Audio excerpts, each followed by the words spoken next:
Guitar Heroes, Eric Andreas, your Guitar Sage here. Today, I'd like to show you the one chord form that you probably know already, that if you tweak one or two notes in it, you will get 120 new chords to add to your chord vocabulary. What? Impossible, you say. But it's not. Here we go, my friends. I'm going to show you exactly how to do this. So, this mystery chord form that we're talking about is E major. That's it. That's the form right there. And tweaking this one form right here, based off of the low E string, and also based off of the A string, which changes the chord flavor to a minor chord, we're going to glean 120 new chords from this. Now, how are we going to do this? I'm going to show you. I'm going to break it down for you, okay? Really, these are chords just based off of major and minor triads, but the chords are, we could say they're in two families, major and minor. And under those major and minor categories, we're going to have, for major, we're going to have major. We're going to have dominant sevenths, also known as the seventh chord. You've heard this chord a lot. It's probably the first embellished chord that you will ever play as a guitar player. So we have major, we've got dominant sevenths, and we've got an 11 chord. Okay, now this particular 11 chord won't have a 9 in it. Usually 11 chords have the 7 and the 9 in it. In this case, it's just going to have the 7 in it. But nonetheless, we're calling it an 11 chord. And we're going to do this for, that's what we're going to do for major. Now for minor, what we're going to do is we've got our minor chord, we've got our minor 7th chord. Okay, and those are the 5 categories, if you will. Now we're going to do this both on the 6th string and the 5th string. So work the math out with me here. We've got 5 families now. Okay, we've got major, dominant 7th, we've got minor, minor 7th, and we've got our 11th chord. That's 5 families of chords, okay? Times 2 strings, all right, because we've got the 6th and the 5th string. We're going to be doing this on both those string sets. So now we got 10 sets of chords, okay? 5 families, but we've got 10 sets of chords, times 12 different keys. 10 times 12 is 120, right? Bingo, bango, jango. Watch this, because that right there is not going to help you. It's going to help a little bit, and you know where we're going on the map, but we're not there yet. Okay, so let's do this. All right, so we're going to do all this based off of the open position, but I'm going to show you how it works up the neck. Now, important to know that you do not have to be able to play these chords well or even at all in order for them to become useful to you, functional, and to glean information from them that will help you with things like soloing and music theory and those sorts of things. Okay, so you don't have to be able to play this. When I'm teaching my one-on-one students, I always tell them there's 2 things to know in regards to bar chords. It's understanding the form and then being able to play them. Being able to play them comes later. If you can do it now, great. If you can't, don't worry about it. Still go through this lesson. Let's do this, all right? So here we go. We're basing this all off of the E major chord, right? There's our E major.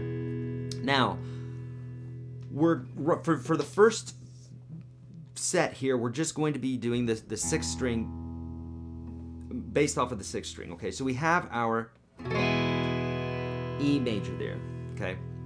Now most people know that the difference between a major and a minor chord is the minor has a flatted 3rd. You don't have to know what that means, but if you have a little bit of music theory and you know what that means, then you'll see that this is the only note that moves between a major and a minor chord. E major, E minor, okay? And that's the only note that moves.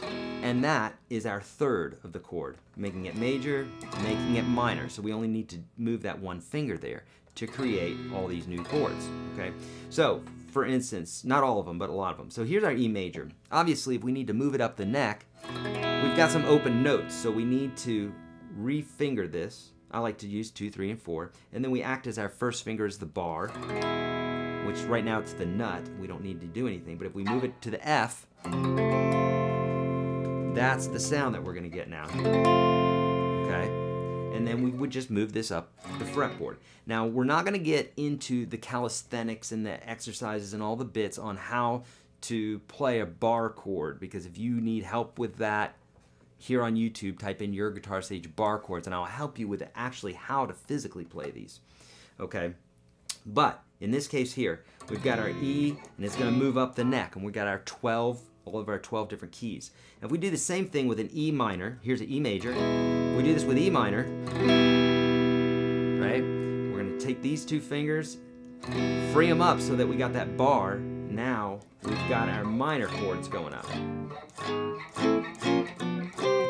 All the way up to the 11th fret. That gives us 12 more chords, okay? So really, we can focus all of our energy on what does the chord look like when it's open. And then once you learn how to do this trick that I'm showing you here, where you just move your fingers to free up that first finger to bar the chord, right? Well, you got to know how to do that later on. Right now, we just need to visually understand where the notes are at. This will help with soloing, improvisation, and that sort of thing, because now you know where the notes are at. You'll know where that 11th note is at. You'll know where the notes for a dominant 7th chord are. Even if you can't play it, you could arpeggiate through it, or you could pull out a little part of that chord or play a note out of it. It's all very valuable, okay? So here's our E major, here's our E minor. Now let's go back to our E major for a minute. We said we only have to do 1 or 2 tweaks to these, right? Here's our E major. Now, if we lift the ring finger, we get a dominant 7th chord,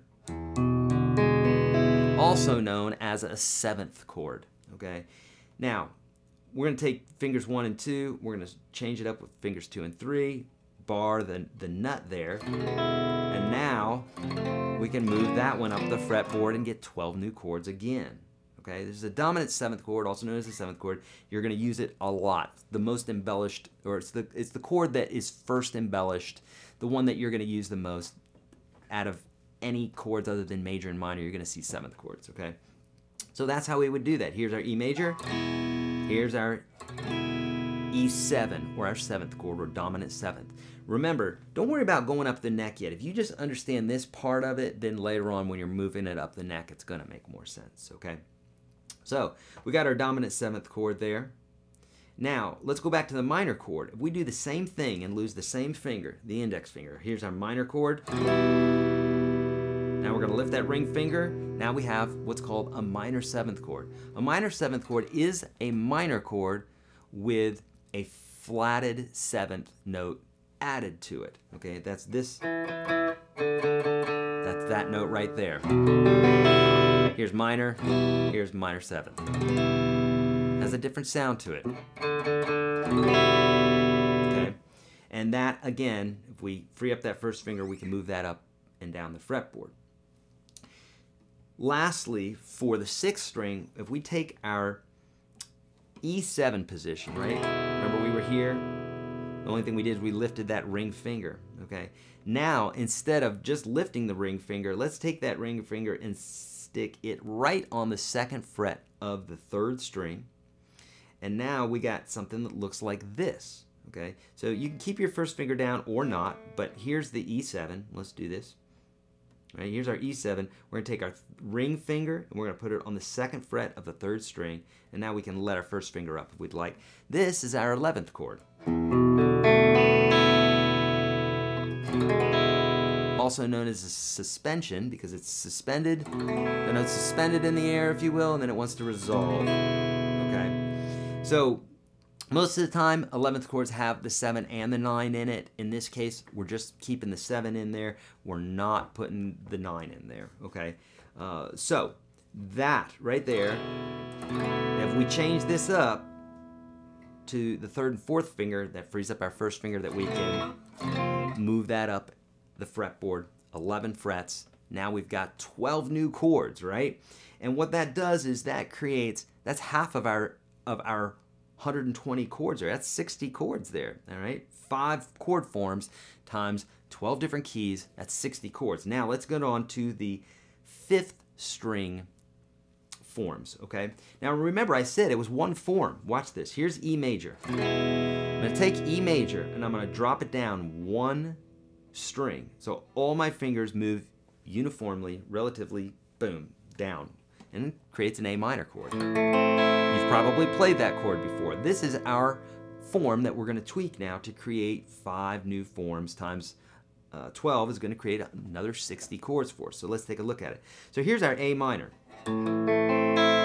Easy enough, right? If we play that with fingers 2, 3, and 4, we free up that first finger and we can move that up the fretboard. Now whenever I'm playing a 5th string root bar chord, I like to take my first finger, bump it up into that 6th string so it's muted, so that I can just strum all the notes, including the 6th string. But you don't really hear it when I'm playing. It's just more of a percussive type sound, but it's being masked by the other notes. So we can do that, and it makes it really nice to where you don't have to miss that 6th string. Okay, so we got our A minor there, right? Now, we want to tweak this very easily to make it an A minor 7. The only thing you need to do is lose that ring finger, and it's going to go like this. Lift it up. Now we got our... Here's A minor. Here's A minor 7. Okay. So we can do the same thing with that. Just make sure you free up that first finger and move it on up the fretboard. You need to go for it, even if you can't play bar chords, because each time you go for it, you're telling your brain, this is what I want from you, and eventually it will deliver, and your muscles will be strengthening in time, and you'll be building your technique. So go for the chord, even if you can't play it. At least go through the motion of pressing the string down, just like that, even if you're not getting it. It's okay. No one came out of the gate playing bar chords. Jimi Hendrix, Eddie Van Halen, no one. So why should you expect that you could do it better than those guys, right? I don't expect that. I expect that I'm gonna have to practice some, right? So we got our A minor, we got our A minor 7. Now, let's talk about the major versions, okay? So now we've got an A major, looks like this. Here's our A minor. To play A major, the only thing you need to do is bring this note up a half step. So we could move our first finger up, but that's going to be a little difficult. So instead, I'm going to put the pinky on the 2nd fret of the 2nd string. Now we have our A major chord. Most of you have played this one before. There's A major, right?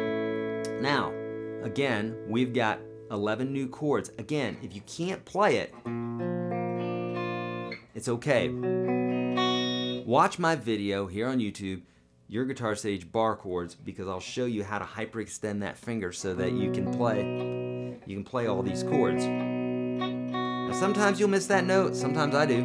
It's not a big deal, especially on this guitar, because the action's so high. But nonetheless, that's the way you want to do it, is bar it with that first finger. You could conversely use all 3 fingers. Fingers 2, 3, and 4, you could do that as well. So we had our minor, we had our minor 7th, now we got our major right there, and easy enough to make a dominant 7th. The only thing we need to do is lift our ring finger. Boom, I lift that ring finger. Now, I don't prefer playing the chord that way. I prefer lifting my pinky up also and putting that ring finger where my pinky was to create the A7, also known as an A dominant 7th chord. Right? Now, we want to move that up the fretboard.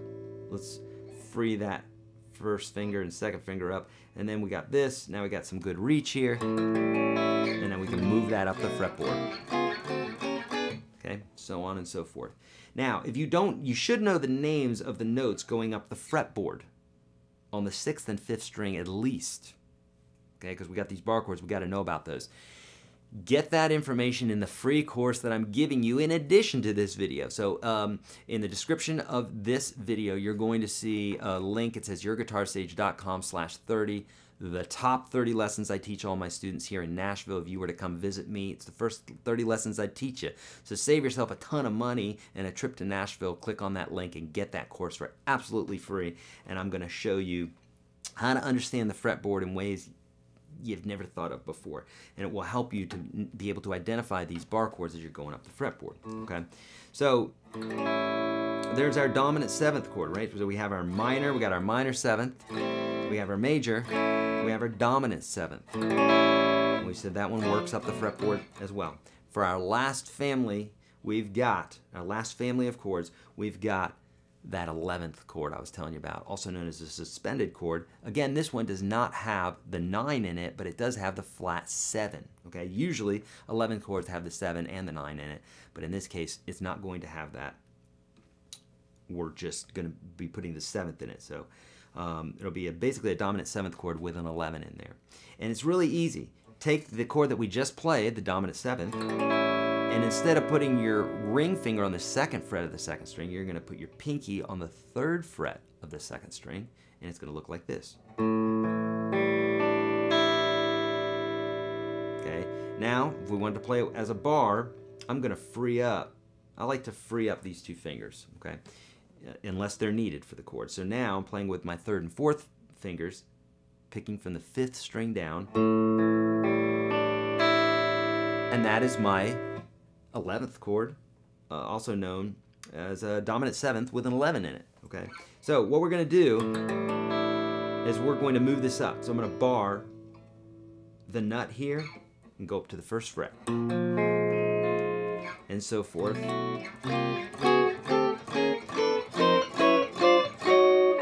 My friends, 12 new chords. So there are our 120 chords from this one chord form.